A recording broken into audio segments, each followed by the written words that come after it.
এই যুবক, দুনিয়াতে কত মায়ের মানুষ, কত ভালোবাসা মানুষ দেখি,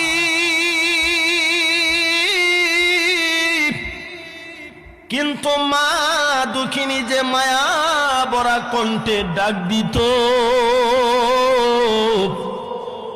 এমন ডাক তো কোনদিন আর কানে বাজে না। কথা ঠিক না বেটি? এই জন্য যুবক, যার মা বাবা আছে, হাতে পায়ে ধরে বলি, মা মনে কষ্ট দিও না, বাবার মনে কষ্ট দিও না। তুমি বুঝো না যুবক, যেদিন সন্তানের বাবা হইবা সেদিন বুঝবা মা বাবা একটা সন্তানের জন্য কত কষ্ট করে।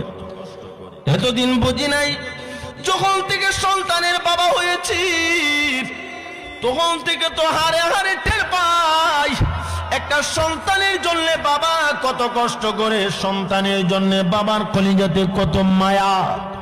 আর মা দুঃখিনীর কথা কি বলবো রে যুবক, যেই মা নিজে না খাইয়া সন্তান রে খাওয়াইছে, যেই মা দুঃখিনী সন্তানের জন্য জীবন পর্যন্ত বিলীন করে দিছে। ও যুবক, মনে কষ্ট নিয়ান, মনে কষ্ট নিও না। বোঝাবার জন্য বলি, আজকে মারে দমক দাও, বাবারে দমক দাও, মা বাবার সাথে খারাপ আচরণ করো। ওয়াবিল ওয়ালিদাইনি ইহসানা, তোমরা তোমাদের মা বাবার সাথে সদ্ব্যবহার করবা। কেন করবা? কারণ আছে না নাই? আল্লাহ পাক নিজে স্বয়ং কারণ বর্ণনা করেছেন, নবীজি হাদিসে কারণ উল্লেখ করেছেন। মা বাবার সাথে সদাচরণ করবা, মা বাবার খেদমত করবা, মা বাবারে খুশি রাখবা। মা বাবারে খুশি করলে কি লাভ হবে? নবী বলেন, মা বাবারে খুশি করবা, আল্লাহ খুশি হয়ে যাবে, জান্নাত তুমি পাইবা।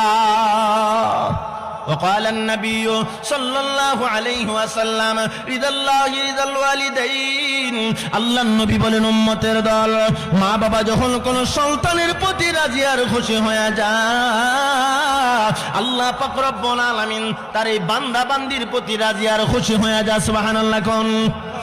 আর নবী বলেন, উম্মতের দল, মা বাবা যখন সন্তানের প্রতি বেজার হয়ে যায়, আল্লাহর কুদরতি দিল বেজার হয়ে যায়। ও আমার ভাই, বুঝে থাকলে বলেন, মা বাবা খুশি তো কে খুশি? আর মা বাবা বেজার তো কে বেজার?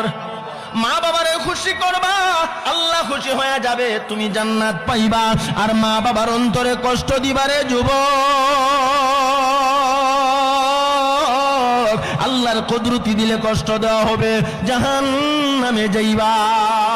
এক হাদিসের অংশে বলেন, ক্বালাহুমা জান্নাতুকা ওয়া নারুক।